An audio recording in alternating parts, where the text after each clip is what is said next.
Latest news के लिए subscribe करें और न्यूज अपडेट के लिए बेल आइकॉन पर क्लिक करें। जय मां समलेश्वरी। ओडिशार भाई भौणी मानकु मोर जुहार। नुआ वर्ष समस्तक पाई मंगलमय हेउ। ओडिशा के माननीय राज्यपाल प्रोफेसर गणेशीलाल जी, मुख्यमंत्री मेरे मित्र श्रीमान नवीन पटनायक जी, केंद्रीय कैबिनेट में मेरे सहयोगी डॉक्टर रमेश पोखरियाल निशंक जी, उड़ीसा के ही रतन भाई धर्मेंद्र प्रधान जी, प्रताप सारंगी जी, ओडिशा सरकार के मंत्री, सांसद और विधायकगण, आईआईएम संबलपुर की चेयरपर्सन श्रीमती अरुंधति भट्टाचार्य जी, डायरेक्टर प्रोफेसर्स महादेव जायसवाल जी, फैकल्टी स्टाफ और मेरे सभी युवा साथियों, आज आईआईएम कैंपस के शिलान्यास के साथ ही ओडिशा के युवा सामर्थ्य को मजबूती देने वाली एक नवीन शिला भी रखी गई है। आईआईएम संबलपुर का परमानेंट कैंपस ओडिशा की महान संस्कृति और संसाधनों की पहचान के साथ ओडिशा को मैनेजमेंट की दुनिया में नई पहचान दिलाने वाला है। नए वर्ष के शुरुआत में इस शुभारंभ ने हम सबके आनंद को दोगुना कर दिया है। साथियों, बीते दशकों में एक ट्रेंड देश ने देखा। बाहर बने मल्टीनेशनल्स बड़ी संख्या में आए और इसी धरती पर आगे भी बढ़े। ये दशक और ये सदी भारत में नए नए मल्टीनेशनल के निर्माण का है। भारत का सामर्थ्य दुनिया में छा जाए, इसके लिए ये उत्तम कालखंड आया है। आज के स्टार्टअप्स भी कल के मल्टीनेशनल्स हैं और ये स्टार्टअप्स ज्यादातर किन शहरों में बन रहे हैं, जिन्हें हम आमतौर की भाषा में टियर 2, टियर 3 सिटीज कहते हैं। आज स्टार्टअप्स का उभार उन जगह पे देखने को मिलता है। इन स्टार्टअप्स को भारतीय युवाओं की नई कंपनियों को और आगे बढ़ने के लिए उसके लिए बेहतरीन मैनेजर्स चाहिए। देश के नए क्षेत्रों में नए अनुभव लेकर निकल रहे मैनेजमेंट एक्सपर्ट्स भारत की कंपनियों को नई ऊंचाई देने में बड़ी भूमिका निभाएंगे। साथियों, मैं कहीं पढ़ रहा था कि इस साल कोविड संकट के बावजूद भारत ने पिछले सालों की तुलना में ज्यादा यूनिकॉर्न दिए हैं। आज खेती से लेकर स्पेस सेक्टर तक जो अभूतपूर्व रिफॉर्म्स किए जा रहे हैं, उनमें स्टार्टअप्स के लिए स्कोप लगातार बढ़ रहा है। आपको इन नई संभावनाओं के लिए खुद को तैयार करना है। आपको अपने कैरियर को भारत की आशाओं और आकांक्षाओं के साथ जोड़ना है। इस नए दशक में ब्रांड इंडिया को नई ग्लोबल पहचान दिलाने की जिम्मेदारी हम सब पर है, विशेष रूप से हमारे नौजवानों पर है। साथियों, आईआईएम संबलपुर का ध्येय मंत्र है नवसर्जनम सुचिता समावेशतत्वम, यानी इनोवेशन, इंटीग्रिटी और इंक्लूसिवनेस। आपको इस मंत्र की ताकत के साथ देश को अपनी मैनेजमेंट स्किल दिखानी है। आपको नए निर्माण को तो प्रोत्साहित करना ही है, सभी के समावेश पर भी जोर देना है। जो विकास की दौड़ में पीछे छूट गया है, उसे भी साथ लेना है। जिस जगह पर आईआईएम का परमानेंट कैंपस बन रहा है, वहां पहले से मेडिकल यूनिवर्सिटी है, इंजीनियरिंग यूनिवर्सिटी है, 3 और यूनिवर्सिटीज है, सैनिक स्कूल भी है, सीआरपीएफ और पुलिस के लिए ट्रेनिंग इंस्टीट्यूट भी है। जो लोग संबलपुर के बारे में ज्यादा नहीं जानते, वो भी अब अंदाज लगा सकते हैं कि आईआईएम जैसे प्रतिष्ठित संस्थान के बनने के बाद ये क्षेत्र कितना बड़ा एजुकेशन हब बनने जा रहा है। संबलपुर आईआईएम और इस क्षेत्र में पढ़ने वाले स्टूडेंट्स, प्रोफेशनल्स के लिए सबसे खास बात ये होगी कि ये पूरा इलाका ही एक तरह से आपके लिए एक प्रैक्टिकल लैब की तरह है। ये जगह प्राकृतिक रूप से इतनी भव्य है। ओडिशा का गौरव हीराकुंड बांध आपसे कोई ज्यादा दूर नहीं है। बांध के पास देवरीगढ़ सेंचुरी अपने आप में खास तो है ही, इसके बीच में वो पुण्य स्थान भी है जिसे वीर सुरेंद्र साईं जी ने अपना बेस बनाया था। इस एरिया के टूरिज्म पोटेंशियल को और बढ़ाने के लिए यहां के स्टूडेंट्स के आइडियाज और मैनेजरियल स्किल बहुत काम आ सकते हैं। ऐसे ही संबलपुरी टेक्सटाइल भी देश विदेश में मशहूर है। बांधा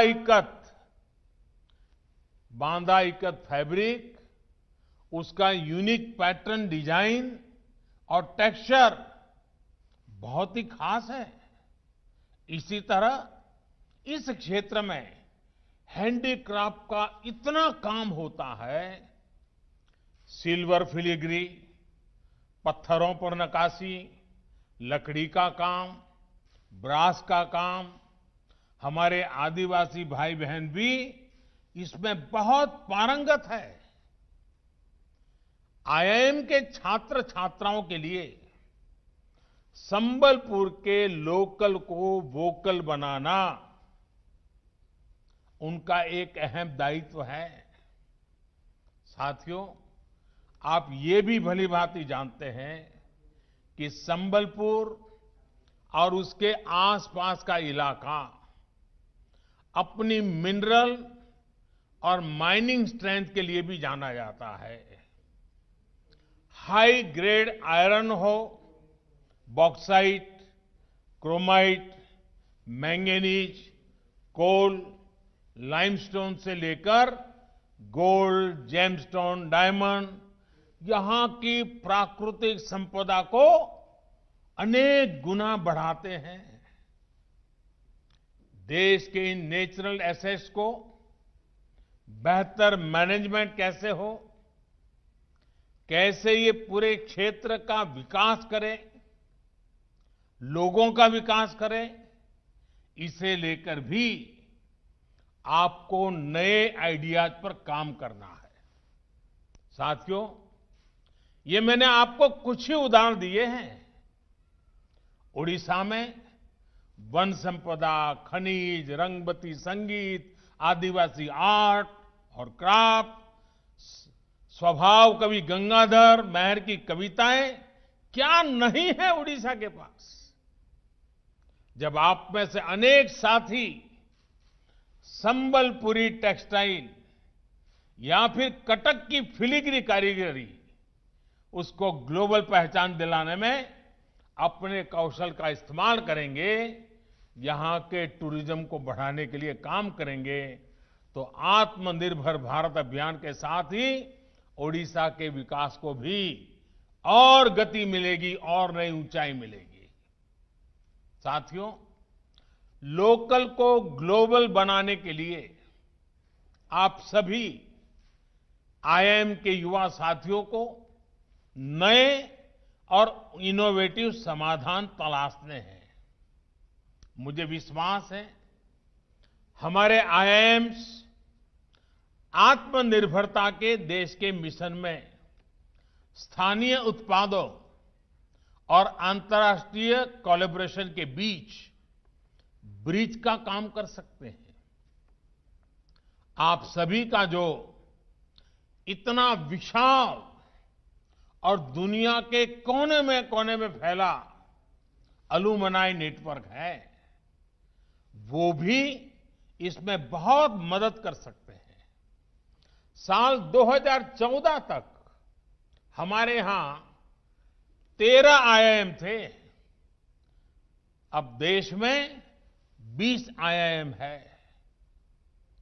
इतना बड़ा टैलेंट पूल आत्मनिर्भर भारत अभियान को बहुत विस्तार दे सकता है। साथियों, आज दुनिया में अपॉर्चुनिटीज भी नहीं है, तो मैनेजमेंट की दुनिया के सामने चैलेंजेस भी नए हैं। इन चैलेंजेस को भी आपको समझना होगा। अब जैसे एडिटिव प्रिंटिंग या तो 3D प्रिंटिंग पूरी प्रोडक्शन इकोनॉमी को ही चेंज कर रही है। अभी आपने न्यूज में सुना होगा, पिछले महीने ही एक कंपनी ने चेन्नई के पास एक पूरी 2 मंजिला इमारत को ही 3D प्रिंट किया है। जब जब प्रोडक्शन के तरीके बदलेंगे तो लॉजिस्टिक्स और सप्लाई चेन से जुड़ी व्यवस्थाओं में भी बदलाव होगा।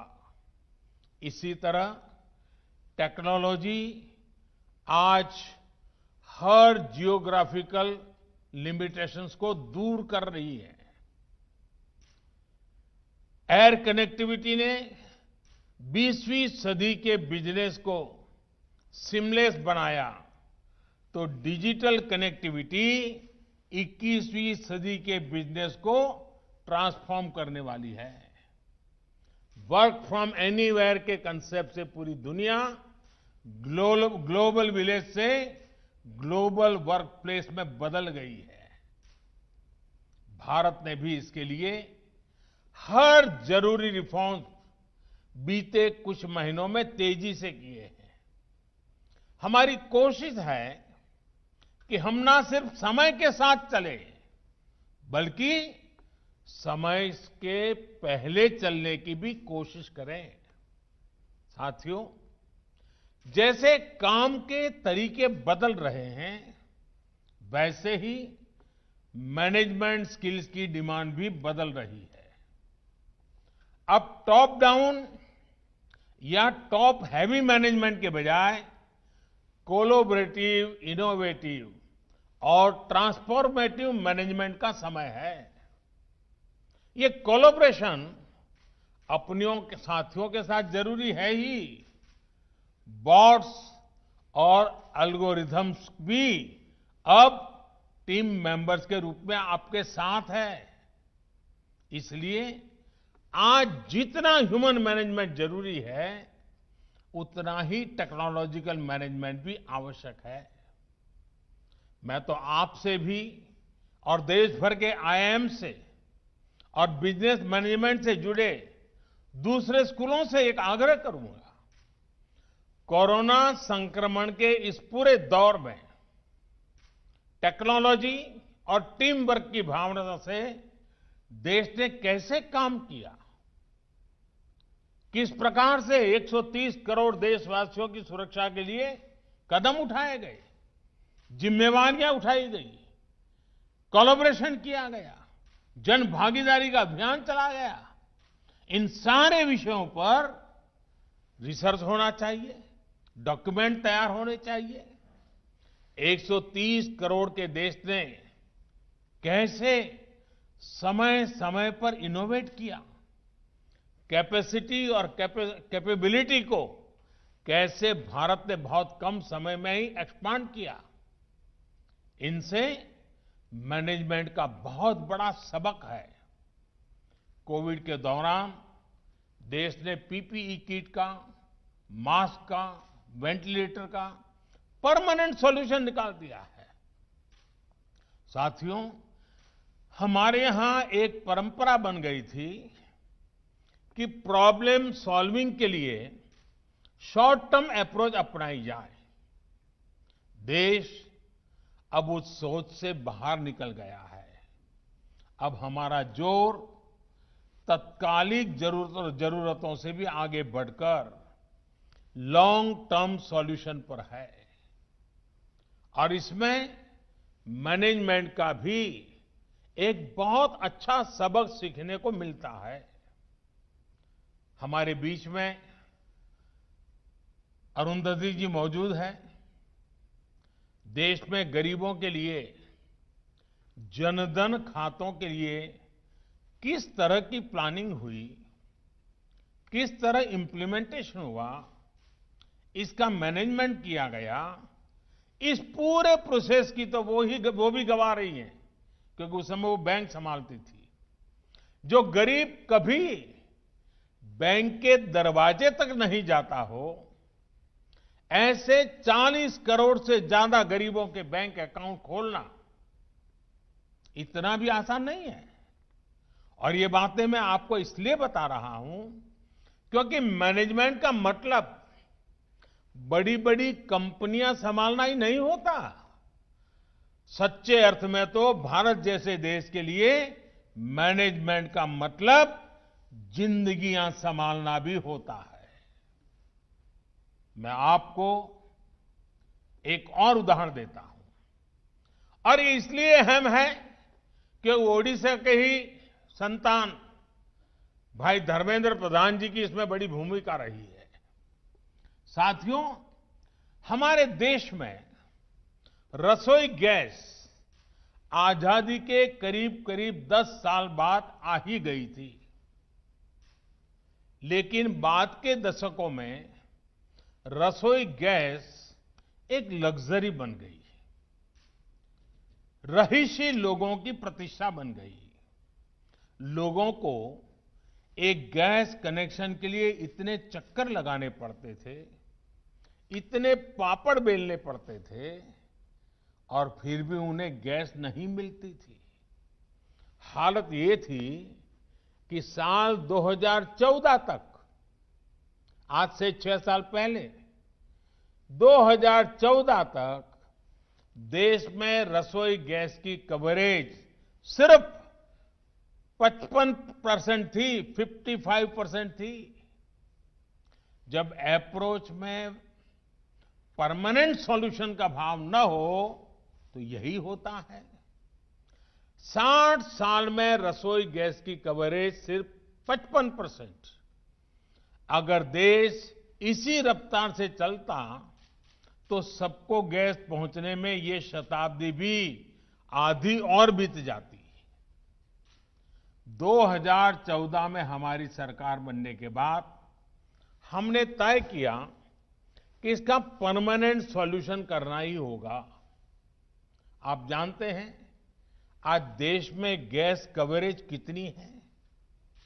98% से भी ज्यादा, 98% से भी ज्यादा। और यहां मैनेजमेंट से जुड़े आप सभी लोग जानते हैं कि शुरुआत करके थोड़ा बहुत आगे बढ़ना आसान होता है, असली चैलेंज होता है कवरेज को 100% बनाने में।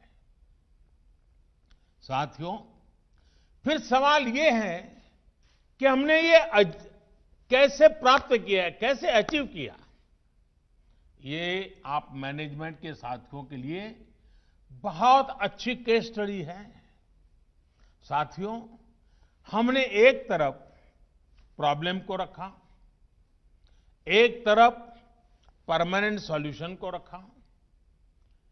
चुनौती थी नए डिस्ट्रीब्यूटर्स की। हमने 10,000 नए गैस डिस्ट्रीब्यूटर कमीशन किए। चुनौती थी बॉटलिंग प्लांट कैपेसिटी की। हमने देश भर में नए बॉटलिंग प्लांट लगाए, देश की क्षमता को बढ़ाया। चुनौती थी इंपोर्ट टर्मिनल कैपेसिटी की। हमने इसे भी सुधारा। चुनौती थी पाइपलाइन कैपेसिटी की। हमने इस पर भी हजारों करोड़ रुपए खर्च किए और आज भी कर रहे हैं।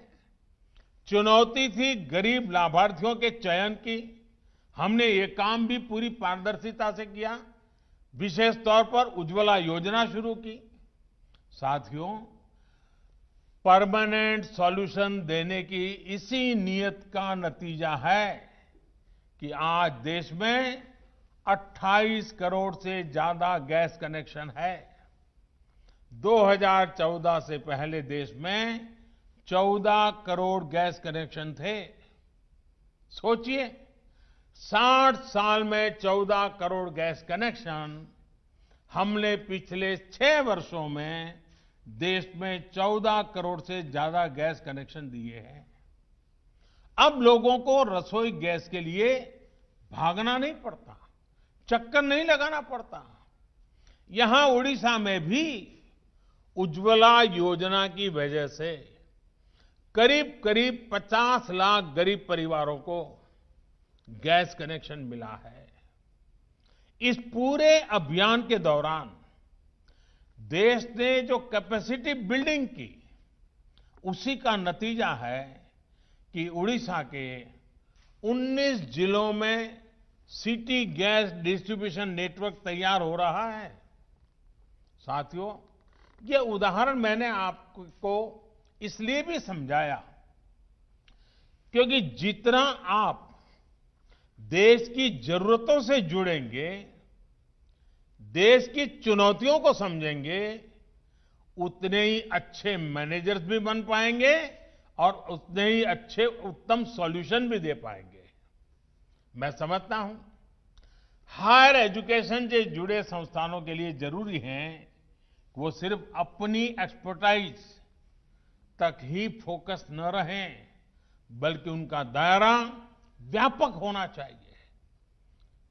इसमें बड़ी भूमिका वहां पढ़ने आने वाले स्टूडेंट्स की होती है। नई नेशनल एजुकेशन पॉलिसी में broad based, multidisciplinary, holistic approach पर बल दिया गया है। प्रोफेशनल एजुकेशन के समाज के साथ जो साइलोस आ जाते थे, उनको दूर करने का प्रयास किया जा रहा है। हम राष्ट्र के विकास के लिए हर किसी को मेन स्ट्रीम में, मुख्य धारा में लाना चाहते हैं। ये भी तो इंक्लूसिव नेचर ही है। मुझे भरोसा है आप इस विजन को पूरा करेंगे। आपके प्रयास, IIM संबलपुर के प्रयास आत्मनिर्भर भारत के अभियान को सिद्ध करेंगे। इन्हीं शुभकामनाओं के साथ आपण मान को बहुत बहुत धन्यवाद। नमस्कार।